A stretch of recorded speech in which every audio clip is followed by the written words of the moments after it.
Este é um trabalho independente e conta com a ajuda das pessoas que têm sido abençoadas por ele. Se você quiser fazer parte do grupo de mantenedores desta obra, se informe das opções disponíveis na descrição deste vídeo. Agradecemos pela atenção e pelo carinho. Deus abençoe.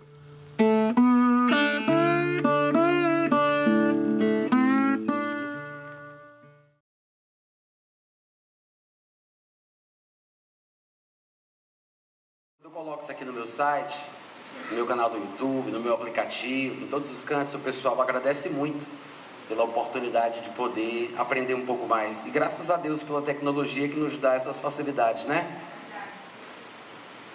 Muita gente que não teria a oportunidade de receber uma administração, um ensinamento, que mora longe, por causa da tecnologia, acabam tendo esse acesso, tá? E é uma alegria estar aqui, e eu espero que vocês estejam prontos para receber a palavra de Deus. Quantos estão de coração aberto? Amém. Hoje pela manhã, nós vamos ministrar sobre a importância do crescimento espiritual. Cadê o aleluia e o glória a Deus? E pode parecer uma coisa muito simples, mas existem alguns princípios e algumas verdades que às vezes são desconhecidas ou desprezadas.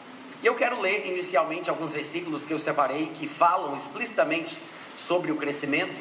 E eu quero lembrar, antes de qualquer coisa, que há um paralelo entre as coisas naturais e espirituais.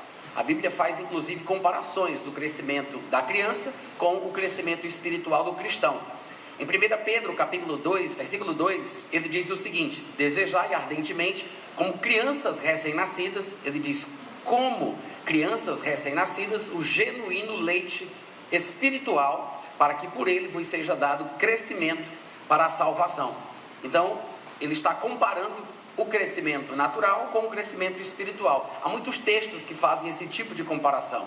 E é interessante que ele diga que o crescimento vem pelo leite espiritual, e obviamente sabemos que este leite espiritual não é outra coisa senão a própria palavra de Deus. A palavra de Deus, quando não é uma garapa muito mal misturada, ela realmente traz o crescimento. Se você está há tempo demais, supostamente estudando a Bíblia, recebendo a palavra e não está crescendo, alguma coisa está errada. Em Hebreus capítulo 5, versículo 12 e 13, o autor diz o seguinte: com efeito, quando devíeis ser mestres atendendo ao tempo decorrido, vocês têm necessidade novamente de que alguém vos ensine de novo quais são os princípios elementares da palavra de Deus. Por causa disso, vos tornastes como necessitados de leite e não de alimento sólido. Ora, todo aquele que se alimenta de leite é inexperiente na palavra da justiça, porque é criança. Obviamente que ele está falando sobre ser criança no sentido espiritual. Mas o alimento sólido é para os adultos. E esse é um texto bem interessante, porque ele diz que a pessoa, por causa do tempo decorrido, ela pode chegar a uma posição de maturidade tal que ela pode ser chamada até mesmo de mestre.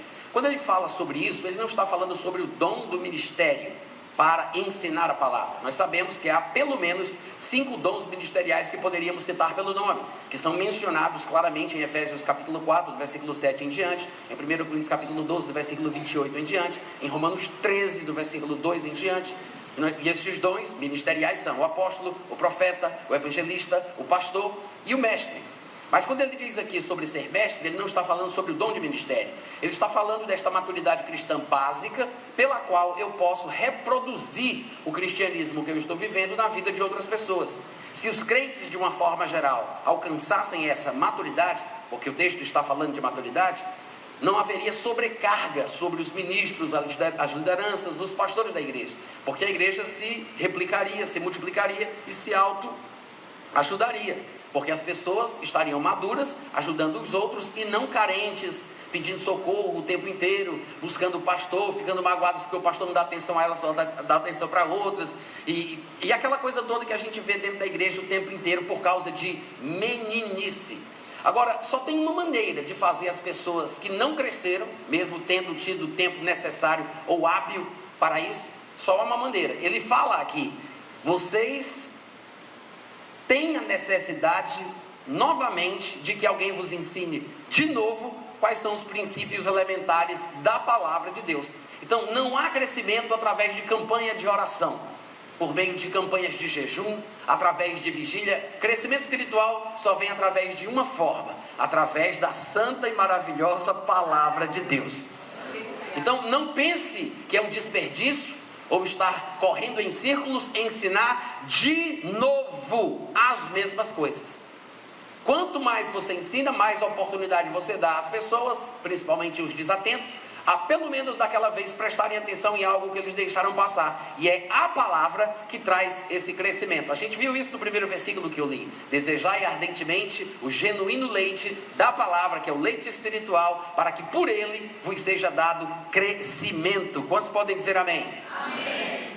Efésios capítulo 4, do versículo 11 ao 15, Paulo diz que o Senhor Jesus Cristo mesmo concedeu uns para apóstolos, outros para profetas, outros para evangelistas e outros para pastores e mestres. E o objetivo destes dons de ministério é um só. Ele diz no versículo 12: ele concedeu tais dons com vistas ou visando o aperfeiçoamento dos santos.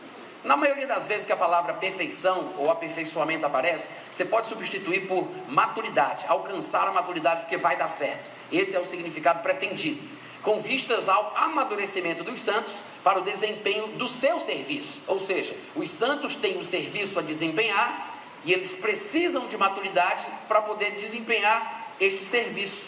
Existem alguns pré-requisitos para que alguém seja útil na obra de Deus. Você deve lembrar que naquela passagem de Atos capítulo 6, quando houve murmuração na igreja de Jerusalém, porque as viúvas dos helenistas estavam sendo esquecidas na distribuição das assistências básicas, da cesta básica, do departamento de assistência social da igreja lá de Jerusalém, e houve uma murmuração.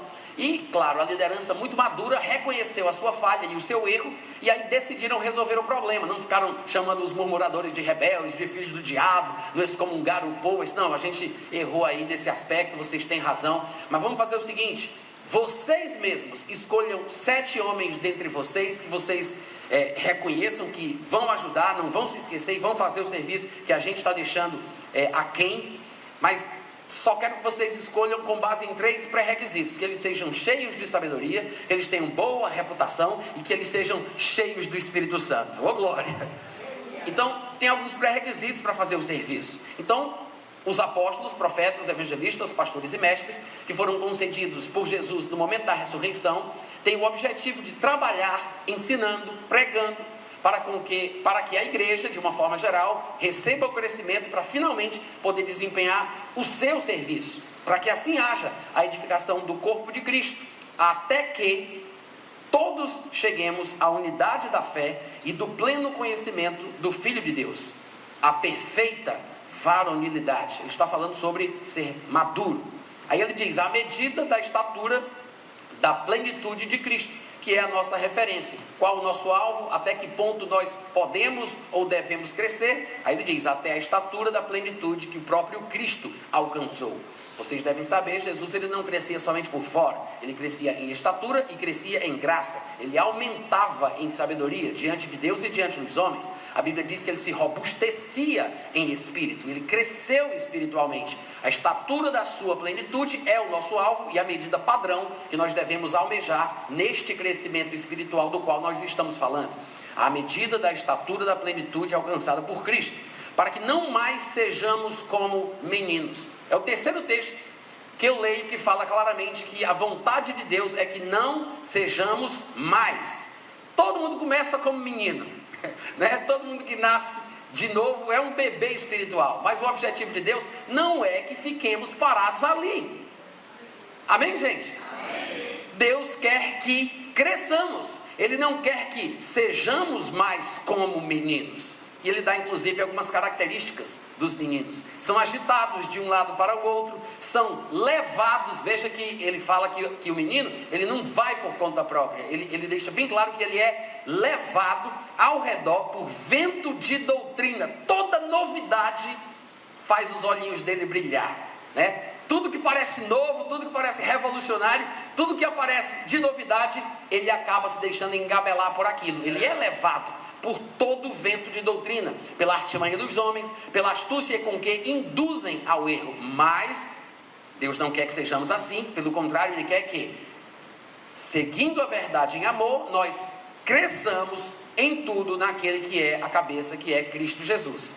De fato, Paulo ele vai dizer em 1 Timóteo capítulo 2, versículo 4, que Deus deseja que todos os homens sejam salvos e cheguem ao pleno conhecimento da verdade. Amém, gente? Amém. Deus deseja. O problema é que às vezes as pessoas pensam que quando algo é da vontade de Deus, aquilo acontece automaticamente. Mais tarde eu vou ter a oportunidade e o privilégio de poder ministrar mais uma vez, e eu acho que eu poderia até chamar essa ministração de primeira parte, porque mais tarde o caldo vai engrossar e a gente vai falar um pouco mais sobre esse assunto de crescimento espiritual, só que de uma forma bastante diferente. Mas Deus quer que nós sejamos salvos, que todos os homens, sejamos salvos e cheguemos ao pleno conhecimento da verdade. Mas não é porque Deus está querendo, não é porque esta é a vontade de Deus que a coisa vai acontecer no automático.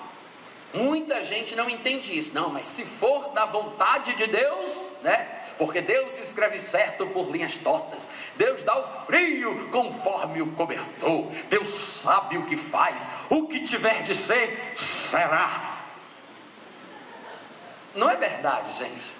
Deus está querendo que todos os homens sejam salvos. Sabe por que nem todo mundo está sendo salvo? Porque dois não andarão juntos se não estiverem de acordo. Não basta que Deus simplesmente queira algo de bem ou de bom para o homem, se o homem também não quiser. Ah, mas Deus não me ama? Por que Ele não me abençoa na marra, por cima de pau e pedra? Por que Ele não enfia suas bênçãos pela minha goela abaixo? Justamente por Ele ser Deus e ter uma natureza mais elevada e mais sublime do que a humana, que Ele não faz esse tipo de coisa, não usa desse expediente. É do interesse de Deus abençoar o ser humano com a salvação e com o crescimento espiritual. Porque o que Paulo diz é que Deus deseja que todos sejam salvos, mas que não parem aí. Ele deseja que os salvos cheguem ao pleno conhecimento da verdade. Mas não é porque é da vontade de Deus que vai acontecer. É do interesse de Deus? É. Mas Deus não vai se conduzir inconvenientemente na busca dos seus interesses. Porque segundo o que Paulo diz em 1 Coríntios capítulo 13, é assim que o amor se comporta. Ele não se conduz inconvenientemente na busca dos seus interesses. Então Deus não vai ter um comportamento inapropriado, incompatível com a sua natureza e como Ele se revela em sua palavra. Você tem que fazer a sua parte. Deus faz a parte dele, mas nós temos que fazer a nossa. Amém, irmãos? Assim como nem todo mundo está sendo salvo, nem todo salvo está chegando ao pleno conhecimento da verdade. E vocês sabem que isso é um fato.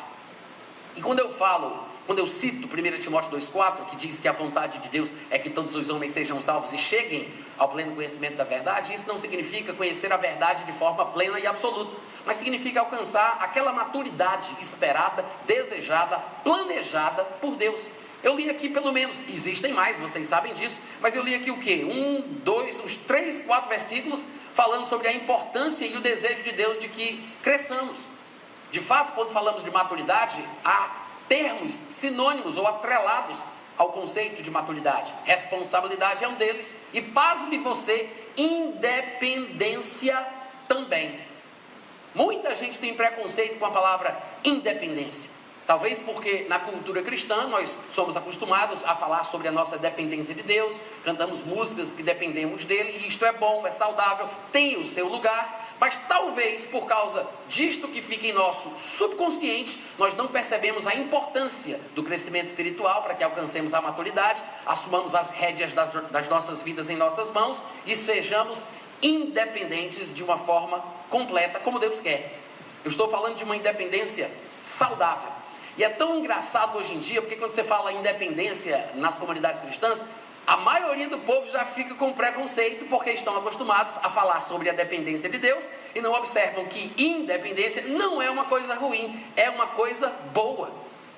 Todo mundo busca a sua independência financeira. Todo pai deseja que o filho fique independente. E nós sabemos que se uma criança, por exemplo, é normal, se ela não tem nenhum tipo de anomalia, se ela é saudável, ela vai ser dependente dos pais até determinado ponto, até uma certa fase. Mas se ela está crescendo como Deus planejou para crescer, se ela é saudável, ela vai andar com as próprias pernas um dia. ela vai assumir a responsabilidade das suas escolhas, e ela vai fazer aquilo que decide fazer, porque alcançará a maturidade, será responsável pelas suas escolhas e pelas suas ações, e será independente. Diga glória a Deus. Glória a Deus. Então, se uma criança é normal, não é doente, ela vai se tornar independente um dia, no sentido positivo. A não ser que a criança seja doente, aí ela vai depender a vida inteira. Ou um adulto que, por exemplo, é tetraplégico, ele é dependente também. Mas esse não é o curso normal da vida, não é o curso normal das coisas. Nós estamos falando sobre exceções à regra, coisas que fogem ao desejo de Deus para a vida como ela é. Então, se você parar para pensar, a independência tem um lado muito positivo. E vocês sabem disso, mas a palavra de Deus também testemunha, como por exemplo, a festa que o próprio Abraão realizou quando Isaac, em determinado dia, foi desmamado. Em Gênesis capítulo 2, no versículo 18, está escrito exatamente isso. Isaac cresceu e foi desmamado, sinal de maturidade chegando. É o crescimento, está se tornando homem. E aí Abraão fez o quê? Nesse dia em que o menino foi desmamado, deu a Abraão um grande banquete. Ô glória! Crescimento, maturidade, responsabilidade e independência são saudáveis, são coisas boas. Tem o tempo certo para se amamentar. A amamentação faz parte do processo da vida, faz parte do crescimento humano. O que não é normal é a pessoa mamar até o fim, até ser velha. Vocês estão entendendo? Então é uma fase, é um período, é um tempo. Mas tem que haver crescimento, meu Deus do céu. Eu estou falando no sentido espiritual. Assim como as coisas acontecem no mundo natural, elas devem acontecer no mundo espiritual também. Porque há um reflexo, as coisas, as verdades são paralelas. E é por isso que nós vemos tantas comparações do crescimento de uma criança, de um recém-nascido, com o crescimento espiritual dos crentes. Paulo, em 1 Coríntios, capítulo 14, no versículo 20, eu vou ler na versão revista e corrigida de João Ferreira de Almeida. Ele diz assim: irmãos, não sejais, presta atenção, meninos, ele está falando sobre infantilidade, não sejais meninos no entendimento, sede meninos na malícia, mas adultos no entendimento. Olha que coisa interessante, ele fala sobre meninice e ele fala sobre maturidade, ser adulto. Então ele fala, sejam meninos da malícia, mas no entendimento sejais maduros, ou sejais adultos. Isso mostra para mim que a imaturidade, a meninice, ela não se resume a ações. Uma criança, ela depende dos pais, ela não faz coisas sozinhas. Elas têm que crescer para alcançarem a maturidade e serem responsáveis pelos seus próprios atos. Mas a infantilidade e a meninice, ela não se resume a ações restritas. Também, pelo que nós acabamos de ler, parece que estão associadas à forma de se entender as coisas, ao pensamento, à forma de sentir, à forma de pensar. Inclusive o próprio Paulo usa isso como um paralelo de questões espirituais, como é seu costume fazer. Em 1 Coríntios 13, 11, por exemplo, ele diz que quando ele era menino, ele falava como menino, ele sentia como menino, ele pensava como menino. Ele está falando aqui sobre uma forma de pensar infantil, uma forma de sentir infantil e uma forma de falar infantil. Pensamentos infantis, sentimentos infantis e uma conversa infantil. Naturalmente falando e espiritualmente falando, isso é verdade também. Vocês estão me ouvindo, gente? Amém.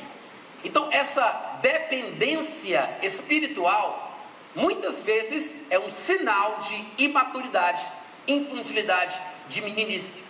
Você já viu como os crentes gostam de ser dependentes dos outros? E às vezes nós, que somos ministros, que estamos no ministério, pastores, apóstolos, profetas, evangelistas, pastores e mestres, cometemos o erro de gostar da dependência das pessoas. Nós gostamos que eles dependam de nós. E é por isso que às vezes tem essa relação não tão saudável que nós encontramos em comunidades cristãs, em que as pessoas não têm coragem de tomar uma decisão por si só. Elas dependem dependem do ponto de vista do pastor, dependem da opinião de outra pessoa, elas não têm coragem de decidir por si, são crentes vulneráveis, fracos e dependentes. Por que você acha que algumas comunidades cristãs dão muito certo quando eles enfatizam este suposto poder exacerbado do homem de Deus? Né? Você vai passar no corredor polonês dos 329 homens de Deus, a gente vai esfregar o cotovelo no jeito da sua cabeça. Eu vou resolver o teu problema. Aí o pessoal, porque funciona. É uma muleta. O pessoal gosta de depender do homem de Deus. O pessoal gosta de depender. E às vezes o homem de Deus sabe disso, mas isso impede o crescimento dos irmãos. E cada uma destas pessoas vai prestar contas diante de Deus, porque eu estou empalhando, atrapalhando o crescimento das pessoas. Vocês estão me ouvindo, gente? É por isso que a gente vê essa dependência doentia. Pastor, vou viajar, ore por mim. Pastor, comprei um carro novo, um carro novo. Unge o meu carro aí com óleo. Pastor, eu aluguei uma sala nova no escritório, o senhor pode ir lá orar? Aí o pastor diz, vá lá meu filho, ore você mesmo, já ensinei tanto lá na igreja, mostrei como é que faz. Não, a oração do Senhor não é outra coisa. Dependência, exagero. Tem gente perguntando ao pastor, inclusive, com quem ela tem que casar. Quem vai casar é você, querido. É você que tem que saber o que está fazendo. Eu sei que a Bíblia diz que na multidão dos conselhos habita a sabedoria, mas os conselhos não são sinônimos de mandamento, são material de pesquisa. É você quem toma a sua decisão. É você quem prestará contas de si mesmo diante de Deus. Vocês estão me ouvindo? Amém. É claro que existe uma época que todo bom pastor, ele vai carregar nos braços as pessoas que precisam disso. É claro, as pessoas às vezes precisam de carona na nossa fé, e a gente faz isso com todo amor, com toda compaixão, mas tem que haver muita prudência e sabedoria para que a pessoa não fique mal acostumada, pensando que vai ser carregada nos braços para o resto da vida. Amém, gente? Amém. Não pode. Vai chegar o momento em que você vai ter que soltar aquela pessoa e ela vai ter que andar com as próprias pernas para o seu próprio bem. Se nós estivéssemos aqui no culto e entrasse um senhor carregando um rapaz nos braços, né, de, 32 anos de idade, barbado já, e o senhor trazendo aquele filho nos braços, nós olharíamos, acharíamos um pouco estranho, mas existem casos e casos, e a gente não sabe exatamente o que está acontecendo ali. Mas se aquele homem solta aquele menino, e ele começa a pular e a saltar no momento do louvor, a gente na mesma hora pensa que aconteceu um milagre. Talvez ele fosse doente e foi curado na hora que tocou o chão. Aí você pergunta lá, qual foi a bênção? Disse, que bênção? Disse, não, você soltou ele na hora e começou a pular. Aí disse, não, ele nunca teve problema nenhum. Por que você trouxe ele nos braços? É porque eu amo meu filho. Justifica? Hein? O pai carrega o filho nos braços quando ele precisa, quando é tempo de fazer isso. Mas vai chegar um momento em que o pai, que tem um pingo de juízo, ele vai soltar o garoto, vai tomar distância e vai dizer, agora vem pro papai. Vem pro papai. Porque ele tem que aprender a andar com as próprias pernas. É ridículo achar que o pai deve carregar o filho só porque o pai ama o filho, quando o filho já tem maturidade e responsabilidade para ser independente e andar com os próprios pés. Mas nós fazemos a mesma coisa com Deus. Fazemos a mesma coisa com Deus. Deus espera que cresçamos. Ele quer que sejamos maduros. Ele quer que tenhamos a responsabilidade das escolhas. Ele espera que tomemos a iniciativa. Mas nós usamos o mesmo argumento, a mesma ideia, que não é bíblica, e jogamos isso para Deus. Não, eu não vou fazer nada não, porque eu estou esperando em Deus. E existe um ensinamento bíblico que fala sobre a importância de esperar em Deus. Mas você já parou para pensar que talvez nesse tempo todo é Deus que está esperando por você? Alô? É mais fácil conduzir um carro que está em movimento. Tente girar a direção com ele parado. É muito mais pesado, é muito mais difícil. Se ele estiver em movimento, tudo funciona melhor. Às vezes as pessoas não estão alcançando seus objetivos porque têm medo de dar um passo em falso. São medrosas, melindrosas. Não, mas eu não quero dar um passo fora da vontade de Deus, eu não posso agir, eu estou esperando em Deus. E mal percebem que talvez Deus esteja esperando por elas, não é? Há muitos exemplos na Bíblia que poderiam servir de ilustração sobre isso que eu estou falando aqui, mas um que vem à minha memória é a história de Pedro andando sobre as águas. Eu sei que o texto diz que Jesus andou sobre as águas, mas ninguém se impressiona com isso. O que me chama a atenção é que Pedro andou também. Vocês lembram que Pedro andou sobre as águas? Aí você diz, mas ele afundou. Mas afundou porque estava lá, em cima da água antes. Ele afundou depois. Ele só pôde afundar porque estava andando sobre as águas. E o curioso da passagem é que foi ele quem quis. Não foi uma determinação divina, porque ele estava predestinado. E Deus, pela sua soberania, não. Eles viram aquele vulto vindo de madrugada, na hora das almas, como diria a mamãe, né, entre 3 e 6 da manhã, ficaram apavorados, começaram a gritar de medo. É um fantasma. Aí Jesus diz, calma, sou eu. Aí eles dizem, eu quem? Sou eu, tenha um bom ânimo, não tem mais. Aí Pedro, porta-voz dos discípulos, autoproclamado, né? Ele diz, se és tu, Senhor, manda eu ir contigo, manda eu ir ter contigo por sobre as águas. Eu não sei se ele falou isso com a cabeça dos evangélicos de hoje em dia, que dizem as coisas sem pensar e esperam que Deus faça o resto, né? Porque ele disse, manda eu ir. Aí Jesus disse, vem. Aí ele, hein? Disse, vem. Quem? Disse, vem. Às vezes a gente diz, manda eu ir, mas a gente não espera que Deus diga, vem. Disse, como assim, Senhor? Porque a gente quer que Deus me faça andar por sobre as águas, né? A gente quer que Deus me faça andar, porque a gente não entende o que a Bíblia ensina.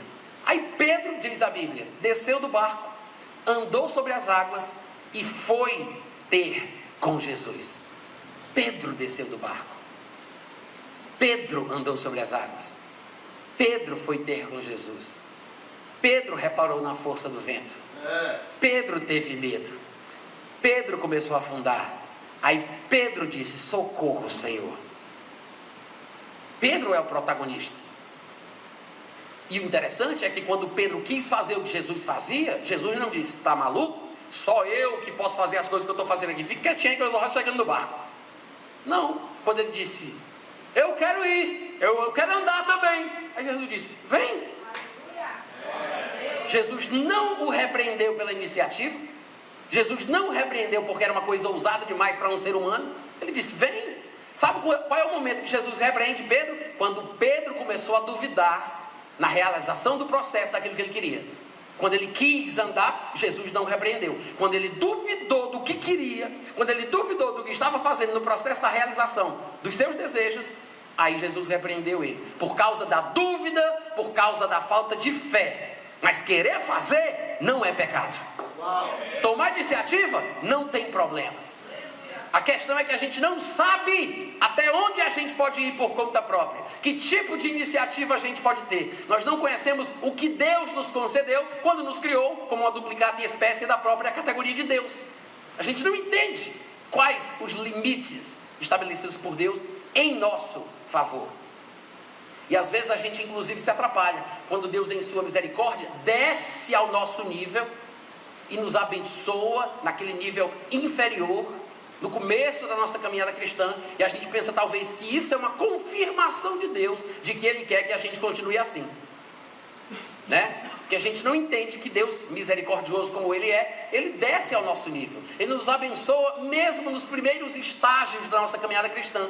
E você deve lembrar quando você era ainda novo convertido e teve experiências profundas, respostas de oração, milagres, sinais, curas e coisas semelhantes. Muitas vezes Deus desce ao nosso nível, não para confirmar o nosso crescimento, mas para nos estimular a subir até o nível dele. Amém, gente? Amém. Eu me lembro daquela passagem de Marcos capítulo 2, que fala que Jesus estava pregando na casa de Pedro e a casa estava muito cheia, acabaram destelhando o telhado lá, o eirado, abriram uma passagem, desceram aquele paralítico. Os 4 amigos desceram o paralítico e todos estavam com fé. A Bíblia diz que Jesus viu a fé deles, porque a fé é visível, é um ato que dá para ver, o semblante mostra que a pessoa tem ou não tem fé, as palavras que ela profere mostra se ela está crendo ou não, porque tem gente que pensa que a fé é uma coisa invisível, né? Só Deus sabe quem tem e quem não tem. Não, a fé é visível. Talvez o pessoal se confunda, porque há um versículo que diz que a fé é a convicção em fatos que não se veem, a certeza de coisas que se esperam. Aí o pessoal pensa que a fé é invisível. A fé não é invisível. A fé é a convicção em fatos invisíveis. Mas a fé é a convicção nos fatos invisíveis. Os fatos são invisíveis, mas a convicção neles dá para ver na cara. Eu sei que nós podemos imitar a fala de quem crê. Nós podemos imitar o comportamento de quem crê. Mas imitar o comportamento de quem tem fé não surte o efeito de uma ação de fé genuína. Então estes homens tinham fé, todos tinham, inclusive o paralítico, que se deixou baixar naquela situação. E a Bíblia diz que Jesus, vendo, porque a fé dá para ver, vendo a fé deles. Paulo pregava em Listra e tinha um paralítico que o ouvia falar, e Paulo, fixando nele os olhos e vendo que ele tinha fé para ser curado, disse ao paralítico: firma-te direito sobre os teus pés, porque a fé é visível. Jesus viu a fé deles, e diz o versículo 9 de Marcos capítulo 2, Jesus disse a ele: filho, os teus pecados estão perdoados. E aí, vocês se lembram da história que os religiosos de plantão, os profissionais da palavra, os PhDs nas escrituras, os diabologistas de Israel, não, peraí, tem uma coisa errada aí, não é assim que funciona não, porque começaram a falar consigo mesmo: não, ele está cometendo uma heresia, porque só quem pode perdoar pecados é Deus. Quem é que ele pensa que é para ficar dizendo teus pecados estão perdoados? Jesus, conhecendo-lhes os pensamentos, faz uma pergunta retórica. Ele não quer a resposta está na pergunta que é feita. É isso que é a pergunta retórica. Ele pergunta no versículo 9: o que é mais fácil dizer ao paralítico, os teus pecados estão perdoados, ou dizer, levanta-te, toma a tua maca e anda? O que é mais fácil? Ora, se ele é paralítico, é claro que é mais difícil mandar o homem andar. Se ele é paralítico, como é que eu vou dizer? Pega a maca, levanta, anda. É muito mais difícil. Então Jesus, ele procurou uma abordagem que desse ao homem a esperança, a confiança de que ele podia se levantar. Primeiro, Jesus tenta mostrar que Deus não está contra ele, que ele não está debaixo de uma maldição divina, que ele pode sim, se quiser, receber essa paz, esse perdão e voltar à comunhão com Deus. Ele diz: olha, Deus não está contra ti, Deus não está te colocando nessa situação, não é uma ação divina, não é Deus quem está te maltratando. Para falar a verdade, os teus pecados estão perdoados. Isso motivaria o homem a ter fé e a acreditar que ele poderia se levantar, porque tem muita gente que não ousa mudar a sua situação, porque acha que está passando por aquilo, porque Deus quis. É um castigo. Deus sabe o que faz. Está tudo na mão de Deus. Quem sou eu para fazer alguma coisa? Aí Jesus faz uma abordagem amorosa, misericordiosa, que é mais fácil para o paralítico receber. Quando o pessoal murmura e critica, aí ele faz a pergunta: o que é mais fácil para o paralítico? O que é mais fácil para o paralítico? Eu mandar ele se levantar e andar, ele sendo paralítico? Ou eu mostrar para ele que Deus não está com raiva dele, que os seus pecados estão perdoados e que ele pode fazer as pazes com Deus e se levantar dessa cama? Claro que essa era a forma mais fácil, mas como houve esse tipo de argumentação dos religiosos, ele diz: mas para que vocês saibam que o Filho do Homem tem autoridade na terra para perdoar pecados, aí ele disse ao paralítico, ele fez o mais difícil: toma o teu leito e anda. Mas o que isso nos mostra é que Jesus procurava a forma mais fácil de abençoar as pessoas que mais precisavam. Vocês estão me ouvindo? Isso não significa que o fato de Deus descer ao nosso nível e nos abençoar da forma mais fácil que Ele puder, que Ele está aprovando a situação na qual nós nos encontramos. Não significa que Deus confirma a nossa espiritualidade, tá? Existem, por exemplo, na Bíblia, situações em que parece que Deus usa a forma mais fácil para curar alguém, como a gente acabou de ver aqui Jesus Cristo dizendo que estava fazendo isso claramente. Mas não quer dizer que seja o melhor de Deus. Mas, por exemplo, em Tiago, capítulo 5, versículo 14, está escrito: está alguém entre vós doente? Chame os presbíteros da igreja, eles farão oração sobre ele, ungindo-o com óleo, em nome do Senhor Jesus. É um ponto de contato. A unção com óleo é uma forma de ajudar o necessitado e o doente para que ele possa crer. É uma ajuda para a sua fé, para que ele receba a sua saúde, a sua cura. Mas o que realmente faz a diferença é a oração da fé. Mas esse ponto de contato, essa unção com óleo, não atrapalha se a pessoa precisa disso. Agora o que é interessante também é que ele diz, se alguém estiver doente, porque pode ser que não esteja, né? Não é obrigatório viver ou estar doente, mas se tiver alguém doente, ele diz, chame os presbíteros da igreja. Que às vezes nós pensamos que os pastores e os líderes são, eles têm que ter capacidade sobrenatural de saber de tudo que está acontecendo na vida de cada um. E muita gente se magoa, porque diz, mas eu fiquei doente, o pastor não me visitou. Eu passei por uma situação ruim, mas ninguém veio me visitar, ninguém falou comigo, ninguém me procurou. Irmãos, os pastores não são super-heróis. Os pastores não sabem de todas as coisas. E se você quer realmente ser bíblico, já que você reclama tanto, está escrito, está doente? Chame você, o pastor, para orar por você. Chame os presbíteros. Não é ele que tem a obrigação de tomar a iniciativa de ir, não. Biblicamente falando, é você quem tem que procurar. Diga amém. Amém. É bíblico. Procure. Está precisando? Tem uma carência? Chama. Ele vai orar e vai acontecer. Amém, gente? Amém. O problema é que somos mimados, infantis. Pensamentos infantis, sentimentos infantis, falamos como meninos. E quando porventura um crente adoece e aparentemente ninguém lembra, ninguém percebe, ninguém visita, a pessoa começa a dar ouvidos ao diabo. Aí Satanás começa a falar, está vendo aí? Você está lá trabalhando, ajudando, sempre presente, fazendo a sua parte. No dia que você precisa, ninguém vem te visitar, ninguém manda um cartão, ninguém liga para ti. Está vendo aí como você não vale nada para esse povo? Está vendo aí como ninguém te ama de verdade? Aí a pessoa já é criança, dá ouvidos à voz de Satanás, não discerne que é o diabo falando, e ela começa a agradecer ao diabo. Puxa, Satanás, tu és mesmo o meu amigo, tu abriste os meus olhos. É engraçado, mas isso acontece mais do que o que vocês pensam. Só que as pessoas não identificam que é Satanás falando ali. Só que nós temos que ter discernimento e não sermos como meninos. Temos que crescer espiritualmente para sermos maduros, tomarmos a responsabilidade da nossa vida em nossas mãos e sermos independentes. E não ficar nessa dependência doentia. Mas eu sei que Deus, na sua misericórdia, desce ao nosso nível e nos alcança onde nós estamos, porque Ele sempre busca a forma mais fácil, como Jesus Cristo demonstrou.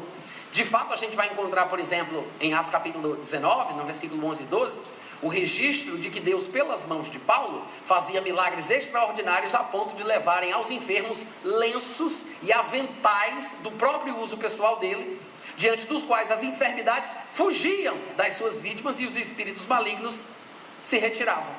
Unção com óleo, lenço ungido, avental ungido, tudo funciona. Às vezes a gente critica, o povo que faz isso, mas a gente não percebe que é bíblico. Só que isso não é o melhor de Deus. Não é possível que a gente continue a vida inteira apelando para isso, deixando o povo dependente e nessa fase infantil, sem crescer espiritualmente. Mas Deus, Ele opera de formas diferentes e faz maravilhas, mesmo através da sua misericórdia, descendo ao nível que nós nos encontramos. Eu me lembro que em 1 Coríntios capítulo 12, versículo 11, Paulo disse que um só e o mesmo Espírito é o que realiza todas estas coisas, distribuindo-as como lhe apraz. Ou seja, de acordo com a sua vontade. Em 1 Coríntios 12 e 1 Coríntios 14, na verdade, Paulo vai falar sobre as manifestações do Espírito Santo. E ele, com muita maestria, de forma bastante didática, ele coloca as manifestações do Espírito em 3 categorias, e em cada categoria ele mostra os 3 dons do Espírito Santo que estão naquela categoria. Ele fala de uma categoria de expressão vocal, uma categoria de revelação e uma categoria de poder. Nos dons de expressão vocal estão as línguas, a interpretação das línguas, a profecia. Nos dons de revelação vem o dom de discernir os espíritos, a palavra de sabedoria, a palavra de conhecimento. E ele fala dos dons de poder que fazem alguma coisa. O dom da fé, que é uma fé especial, é uma fé que se manifesta momentaneamente, visando um fim proveitoso, como lhe apraz. Não está necessariamente no nosso controle, mas é de acordo com a vontade de Deus. o dom da fé, a operação de milagres e os dons de curas são manifestações do Espírito que nós não controlamos, porque Ele distribui tais coisas como Ele quer. Eu não posso garantir que no culto de hoje pela manhã ou no culto da noite vai haver uma destas manifestações do Espírito Santo. Eu não posso garantir, fazer a propaganda que vai haver uma manifestação de um dom de cura, que vai haver uma manifestação da operação de milagres ou qualquer coisa semelhante, porque é como lhe apraz, como e quando Ele quer. Quando a unção se manifesta, quando um dom destes acontece e se manifesta, é claro que é mais fácil receber a cura, é mais fácil receber a bênção, mas não temos controle disso. Eu não posso depender disso, eu não posso contar com isso. Está nas mãos de Deus, mas eu posso garantir para você que esta palavra funciona 24 horas por dia. Eu posso não saber se vai haver uma manifestação de um dom do Espírito Santo, uma coisa nesse sentido, mas eu posso esperar e crer na palavra. O problema é que as pessoas estão invertendo as ordens das coisas. Nós estamos querendo mais o sinal, o milagre, a manifestação do que crer naquilo que a palavra de Deus diz. Vocês estão me ouvindo? Amém. A Bíblia diz que estes sinais seguirão aos que creem. Só que hoje em dia os crentes é que estão correndo atrás dos sinais. Ouve-se falar de um pregador ungido que vai pregar não sei onde, todo mundo corre para lá. Ah, mas o milagreiro vai estar no céu, aí todo mundo corre para lá. Não tem um homem ali que está orando pelo povo, vai receber dente de ouro, aí todo mundo corre para lá. Por quê? Porque os crentes estão correndo atrás dos sinais como um cachorro corre atrás do próprio rabo. Porque são os sinais que seguirão os crentes, e não os crentes que devem seguir os sinais. Vocês estão me ouvindo, gente? Amém. E eu não estou aqui falando isso para desprezar a importância dos sinais, das maravilhas e das manifestações espirituais. Eu sou do fogo, eu sou pentecostal, eu falo em línguas, eu creio em tudo isso. E eu tenho histórias e testemunhos de curas, não só na minha vida, como através de mim, na vida de outras pessoas. Mas às vezes nós não entendemos que cada coisa tem que ficar no seu devido lugar. De fato, há até um preconceito em relação aos sinais em alguns círculos, porque as pessoas acham que a fé verdadeira é aquela que não precisa ver, né? De vez em quando a gente ouve o povo dizendo isso. Não, eu não preciso ver para crer, eu creio para ver. Eu entendo o que querem dizer com isso, mas é bíblico ver para crer. É bíblico. Deus é misericordioso, Ele usa isso, Ele faz isso, Ele procura a forma mais fácil para que as pessoas creiam. Mas eu vou repetir, Ele não desce ao nosso nível pela forma mais fácil para confirmar o estilo de vida que estamos vivendo, ou o nosso nível de espiritualidade, ou o nosso crescimento espiritual. A descida dele é muitas vezes para nos estimular a crescermos, a subirmos até o nível dele. Aí você me diz, mas Natan, é mesmo de fato bíblico ver para crer? Bom, foi Jesus quem disse. Lá em João capítulo 4, no versículo 48, ele falou com todas as letras: se não virdes sinais e prodígios, de modo algum acreditareis. Quantos podem dizer amém? Amém. Você concorda com Jesus? Sim. Então Jesus sabia. Tem gente que só consegue crer depois que vê. Não é à toa que ele atuava em seu ministério com muitos sinais, com muitas curas, porque ele sabia que era bíblico ver para crer. E os sinais têm essa função de facilitar, de ajudar as pessoas que menos creem, porque quem menos crê precisa de mais ajuda. E às vezes essa maior ajuda foi o que houve, gente. Aconteceu alguma coisa aí? O que foi que houve? Não quero saber, eu estou aqui em cima também, você vai ter que me contar. Eu coloquei aqui o cronômetro, tá? 1 hora, mas não chegou ainda não. Quanto tempo eu tenho? Quanto tempo era? Ah, era menos de 1 hora? Era menos de 1 hora? Ah, eu não sabia, gente. Desculpa, ninguém me avisou. Tá, mas olha, eu tenho 17 minutos aqui no meu cronômetro, tá? Então eu queria que vocês ficassem quietinhos e paradinhos para não atrapalhar o pessoal, não distrair ninguém. Vou tentar concluir aqui rapidão. Pode ser? Em João 4:48, Jesus disse: se não virdes sinais e prodígios, de modo algum acreditareis, mostrando que tem pessoas que precisam ver para crer, que não é possível para muitas pessoas crer sem um sinal, sem ver alguma coisa. Mas eu quero lembrar, isto não é o melhor de Deus. Deus desce ao nosso nível, concede essa graça para que nós possamos subir ao nível dele. Não é uma confirmação. Você deve lembrar da história de Tomé, por exemplo, que não estava presente quando Jesus apareceu ressurreto aos discípulos, e ele tomou uma decisão.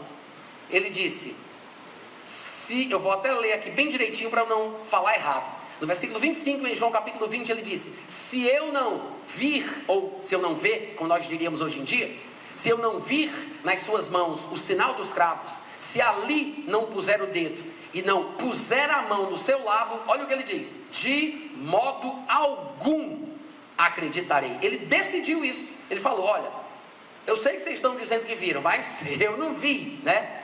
Ele estava precisando ver para crer. E ele disse, se eu não ver nas suas mãos o sinal dos cravos, se ali eu não puser o dedo e não puser a mão no seu lado, de modo algum eu vou acreditar. Curiosamente, diz no versículo 26 do mesmo capítulo 20 de João, que passados 8 dias, estavam outra vez ali reunidos os discípulos e Tomé com eles.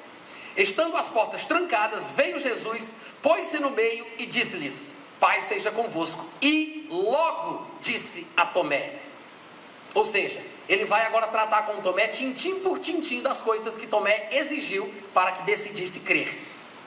Tomé, quando disse isso, ele disse porque não estava vendo Jesus. Mas o que ele não sabe é que Jesus estava vendo ele.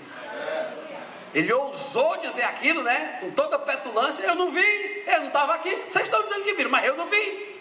Se eu não vir nas suas mãos o sinal dos cravos, se ali eu não puser o dedo e não puser a mão no seu lado, de modo algum acreditarei. Aí Jesus aparece, logo em seguida, o que é que ele faz? Ele olha para Tomé e diz, tá, põe aqui o dedo, vê as minhas mãos, chega também a tua mão, põe-na no meu lado, não sejas incrédulo, mas crente. Tintim por tintim do que Tomé pediu. Ele disse, se eu não vir nas suas mãos o sinal dos cravos, Jesus disse, vê as minhas mãos. Tomé disse, se ali eu não puser o dedo, Jesus disse, põe aqui o dedo. Tomé disse, se eu não puser a mão no seu lado, Jesus disse, põe-na no meu lado. Tomé disse, não acreditarei. E Jesus respondeu, não sejas incrédulo, mas crente.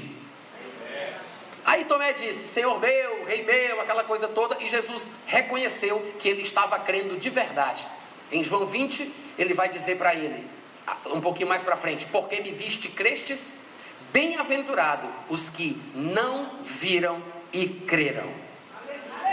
Mas veja que Jesus reconhece a fé de Tomé. Ele disse, porque você viu, você creu. Jesus sabia que tinha gente que não creria se não visse. Se não virdes sinais, prodígios, de modo algum acreditareis. Tomé era um deles. Tomé viu, Tomé creu. Aí ele disse, porque me viste, creste. Era uma fé genuína, era uma fé verdadeira. Mas o exemplo de Tomé não faz de Tomé um exemplo para nós. Quantos estão entendendo o que eu estou falando aqui? Amém. A história dele, para pensar. Jesus faz uma viagem especial de volta para falar com Tomé especificamente sobre o que ele pediu, tintim por tintim. Agora, Tomé foi envergonhado na experiência. Não é uma coisa da qual ele pudesse orgulhar. Não dava para Tomé pedir a oportunidade no domingo à noite para contar o testemunho, porque ele foi repreendido. Foi uma coisa que depreciou a sua atitude. É uma experiência sobrenatural. Jesus falou com ele, Jesus apareceu, respondeu tintim por tintim. Mas você tem que lembrar que isso é infantilidade. Mas as crianças são assim.